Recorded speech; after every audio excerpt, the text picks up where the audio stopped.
time check is 6 minutes past 1 p.m. It is 27th of July 2021. It's time for the Scam Alert segment. Yes, and today our focus is on protecting yourself from admission scam. Admission scam, unfortunately, is still a very, very huge thing. Yes, a lot of people are still falling prey to, scammers that take advantage of them, be it, fake immigration agents or fake travel agents or fake educational agencies that are trying to procure admissions for you in the country or even outside the country. So I'll take you through how this particular scam works because there's a growing appetite and need for higher education in Nigeria, coupled with the difficulty for secondary school leavers to gain admission to having a good education.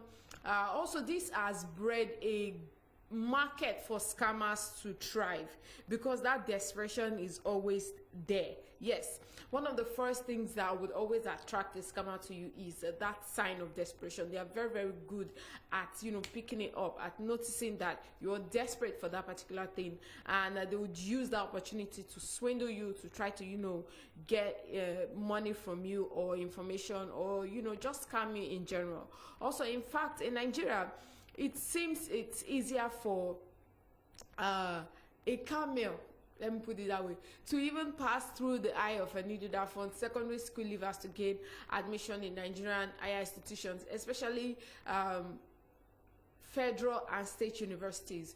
Even though recently there's been the growth of people going to private universities has really, really gone far. And that reminds me of a post that I saw on social media yesterday where someone says that most students who go to federal and state universities shouldn't even bother try competing with private school students from private universities, because those ones are really doing well, and that they've already paid that money for them to succeed outside of their school, and their school goes an extra mile to make sure that they succeed, things like that.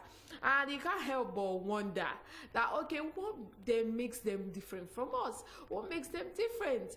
And I remember when I went on a friend's podcast a few months ago, we had a similar conversation. And one of the guests, he went to a particular private university.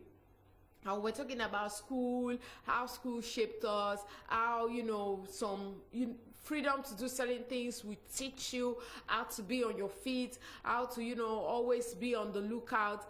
And the guy just chipped in very fast and said, well, no matter all the experiences you people have gathered, you can never measure, up to the standard of someone that graduated from private university. And immediately just caused an uproar during the podcast. But although the guy came up with some really valid points that in my spare time I just sat down and I thought about it, that hey, what if this young man is even telling the truth? Or what if this young man is telling the truth? Yes. Or what if some of the claims that he has made, we're not looking at it from the objective standpoint. Yes, from the objective standpoint. However, most times, let's go back to our conversation about scammers. Most times, these scammers register phone numbers, clone school websites and email accounts. They even set up social media pages which they use to reach their victims. Some even go ahead to come up with names of non-existing higher institutions to offer admissions. That's why you see some of their posters pasted around. There was this particular poster that I saw as well of a particular scammer, yes, offering people admission to the University of Ibadan. And I said, no, I would never do an advert like this. No. And unfortunately, a lot of people are going to fall prey to that particular post because they are desperate.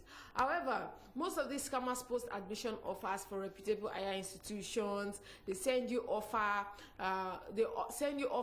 of forged admission documents. And this particular one reminds me of a neighbor back in school. Our elder sister was a student in my school then, but she was with her elder sister. The dad asked her to come spend some time with the sister, so she can get herself acquainted with school environment. Maybe it will propel her to want to, write exams, pass, and come into the school as well.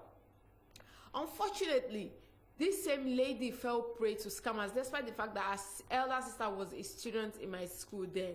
Every morning I would see her, she would wear white and black, went to the Faculty of Law, and out of curiosity, I asked a neighbor, is she in Faculty of Law now? And the neighbor said, yes, she's in Faculty of Law. She vouched, she said everything. And I said, okay, if she's in the Faculty of Law, I will definitely be seeing her in my faculty, because 100 level, a lot of law students take art courses in my school. So most times they spend a lot of their time in Faculty of Art as well. And I said, but I've not been seeing her in Faculty of Arts. If she's in law, I would definitely be seeing her. In fact, I would definitely see her in my department as well. I just closed the conversation and all, but turned out that this young lady fell prey to scammers who scammed her, gave her fake admission letter and all. And surprisingly, what really baffled me was that her elder sister is a student, so I'm sure she should be able to, see some of these things. That's why I always encourage people, if you have younger ones, let's try to be involved in their education as well. Help them make smart decisions. Yes, help them make smart decisions. Help make sure that they're not giving money to the wrong people. So let's go back. Most of the scammers proceed to ask for fees such as acceptance fee, processing fees, administrative fees, admissions fees. Some would even ask for advance payment of tuition fees. That's how crazy and bizarre it can get. So if you fall prey and you decide to take their offer, you'll be offered fake admission. And unfortunately, you see that you've wasted so much time and money. And I hope it will not be too late to, discover that you've been scammed. What are the warning signs? First, you are randomly contacted by someone claiming to be an admission officer that you've been offered admission to a higher institution. What you should do in turn, research about that school. Who is the registrar of your school? Ask questions. If possible, go around, ask people. In fact, no matter what, if you're applying for admission at University of Maiduguri, I'm sure you would know someone that knows someone that is a student of that particular institution. So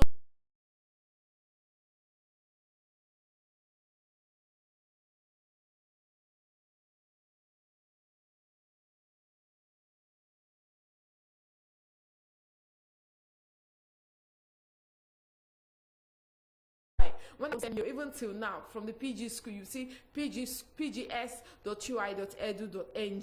So that tells you that this is from a verified and secured domain. Yes. So the next one, you are addressed by a general greeting line such as "Dear applicant," instead of a personalized line addressing you by your name. You are addressed by a general greeting line such as "Dear applicant," instead of a personalized line addressing you by your name. Also, you are already asked to make payments, cash payments, or transfer of funds to personal accounts. No, the school does not use personal accounts with people's names. It uses accounts with the school's name on it. And I must really commend some schools that they have gone further to build that relationship with banks, in the sense that when you get to the bank, I want to pay for so school. They just direct you once and for all, and it shows how proactive they are, and to make sure that their students are not paying money into the wrong account. Also, you are already asked to make payments or transfer of funds to personal account. Also, where cash is involved, you are asked to bring same to an unofficial location. It has happened. Let's not try to rule out some of these risk factors. It has happened to a lot of people. So you protect yourself. 1, never send money to anyone asking you to pay for admission fees or any other fee for that matter via personal account. No, your educational institution will not use personal accounts. Then the next way to protect yourself, all higher institutions have verified account names, always matching the name of the respective institution or whatever it is that you're paying for. Right?